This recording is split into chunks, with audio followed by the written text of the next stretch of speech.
warahmatullahi wabarakatuh. Perkenalkan, nama saya Siti Syarifina Kanza dari Program Studi Ilmu Administrasi Publik dengan nomor pokok mahasiswa 20360210057 dengan dosen pengampu Ainun Nazria SPD MSc pada mata kuliah Manajemen Perubahan. Kali ini saya akan menjelaskan modul tentang Change Management pada bab 4 dan bab 5. Manajemen perubahan diawali dengan penentuan kebutuhan untuk perubahan, skala perubahan, segmentasi perubahan, metodologi perubahan, pendekatan perubahan, komunikasi perubahan, teknik perubahan, dan analisis antisipasi efek perubahan. Penentuan kebutuhan perubahan dan analisa dengan adanya dinamika tuntunan internal dan eksternal organisasi dalam respon tingkat persaingan dengan para kompetitor dan perubahan pasar. Demikian juga dengan tuntunan perubahan yang muncul bisa mendorong organisasi melakukan di skala yang berbeda seperti perubahan departemental dan fungsi manajerial di berbagai bidang yang berbeda di dalam perusahaan tersebut. Pada awalnya, fungsi SDM diberlakukan dengan sangat sederhana sebagai bagian administrasi kepegawaian, kemudian berkembang menjadi bagian personalia, yang selanjutnya mengikuti tuntunan menjadi bagian pelaksana fungsi SDM, dan kini telah memasuki fungsi strategik dan pendorong utama di sebuah perusahaan. Tuntunan globalisasi dan keterbukaan informasi juga memberikan pengaruh terhadap metodologi dan pendekatan perubahan dalam sebuah institusi. Namun, kondisi keterbukaan saat ini sering memicu tuntunan perubahan yang berasal dari karyawan tingkat bawah atau bottom up. Kegagalan proses perubahan tidak hanya disebabkan oleh perencanaan kontrol yang kurang matang, namun antisipasi dari kondisi percepatan tuntunan perlu menjadi bahan analisa tersendiri.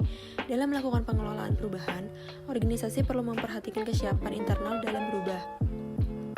Oleh karenanya, langkah pertama yang perlu dilakukan adalah proses unfreezing, yaitu tahapan di mana menyiapkan sistem yang bisa menyesuaikan peluang perubahan.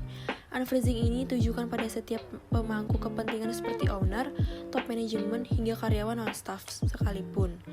Selain itu, dalam proses mengelola perubahan, organisasi ada sebuah tuntunan ketika yang bisa menjadi tantangan proses perubahan ini.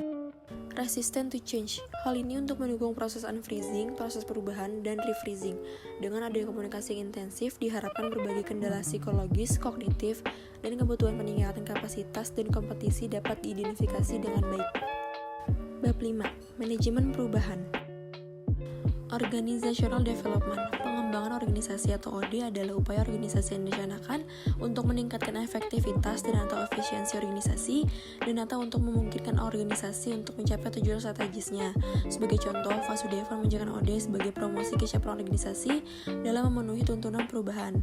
Dan OD disebut sebagai pembelajaran dan pengembangan strategi yang sistemik untuk mengubah dasar-dasar keyakinan, sikap, dan nilai-nilai relevansi, dan mengubah struktur organisasi agar lebih mampu menyerap teknologi, menangkap peluang dasar dan tantangannya. Tujuan utama OD adalah untuk mengembangkan organisasi, bukan untuk melatih atau mengembangkan staf, juga untuk meningkatkan tingkat kepercayaan antar pribadi di antara karyawan. Kepuasan dan komitmen karyawan menghadapi masalah bukan mengabaikan mereka. Secara efektif mengelola konflik, meningkatkan kerjasama antar kolaborasi di antara karyawan, meningkatkan pemecahan masalah organisasi, dan untuk dimasukkan ke dalam proses yang akan membantu meningkatkan operasi yang sedang berlangsung organisasi secara terus-menerus. Appreciative Inquiry. Appreciative Inquiry merupakan sebuah metode dalam manajemen perubahan yang telah menjadi alternatif pendekatan problem solving untuk mengungkap kemungkinan yang sebelumnya terabaikan dalam proses berkembangnya sebuah organisasi. Appreciative Inquiry. Pertama, definition. Langkah awal Appreciative Inquiry adalah memilih sebuah topik yang akan dieksplorasi. 2. Discovery. Tujuan utamanya adalah mengungkap dan mengekspresikan sesuatu yang memberi kehidupan dan energi kepada orang dan pekerjaan dan komunitasnya.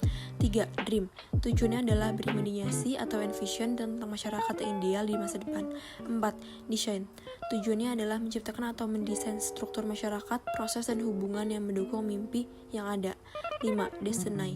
Tujuannya adalah menguatkan kapasitas dukungan terhadap keseluruhan masyarakat untuk membangun harapan dan menciptakan proses belajar, menyesuaikan dan berimprovisasi. Prinsip-prinsip Appreciative Inquiry. Pertama, Constructionist Principle. Kedua, Simultaneity Principle. 3. Potrick Principle. 4. Anticipatory Principle. 5. Positive Principle. Dan yang keenam, Dualness Principle.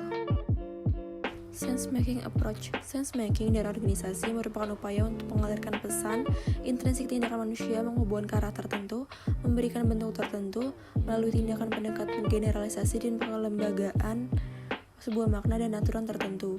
Dalam proses manajemen perubahan, perlu diketahui sejauh mana sense-making anggota organisasi memberikan pengaruh terhadap pencapaian dan implementasi perubahan.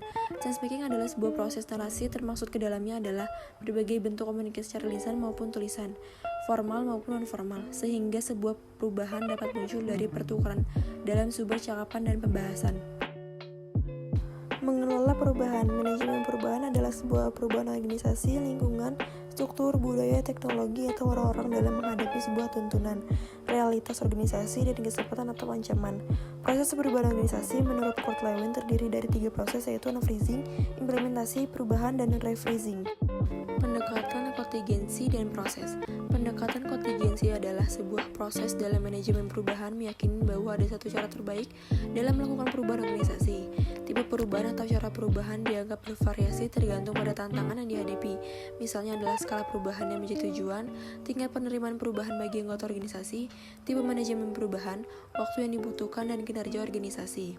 Kategori kedua adalah rekayasa intervensi, seperti bahwa perubahan dilakukan dalam jangka menengah dan relatif cepat, memerlukan analisa, dan bertujuan untuk mengubah desain kerja dan sistem operasional.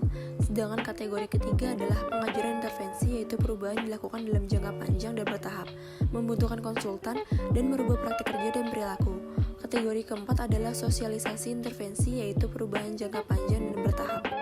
Pendekatan proses menganggap bahwa hasil dari perubahan terjadi melalui interaksi yang rumit dari berbagai kelompok kepentingan, tujuan, dan politik. Pendekatan ini mengingatkan manajer perubahan ke berbagai pengaruh yang akan mereka hadapi dan mengingatkan manajer perubahan bahwa cara akan menyebabkan hasil perubahan tertentu saja yang akan dicapai. Menghubungkan visi dan perubahan. Memiliki visi sering dikaitkan mengapa perubahan organisasi berhasil mencapai tujuannya. Sebaliknya, kehilangan visi sering dikaitkan dengan kegagalan organisasi. Peran visi dalam memproduksi perubahan organisasi ini terkait dengan citra seseorang mengelola perubahan. Visi umumnya dianggap sebagai panduan bagi organisasi dalam mengidentifikasi kelaikan perubahan tertentu yang ditargetkan.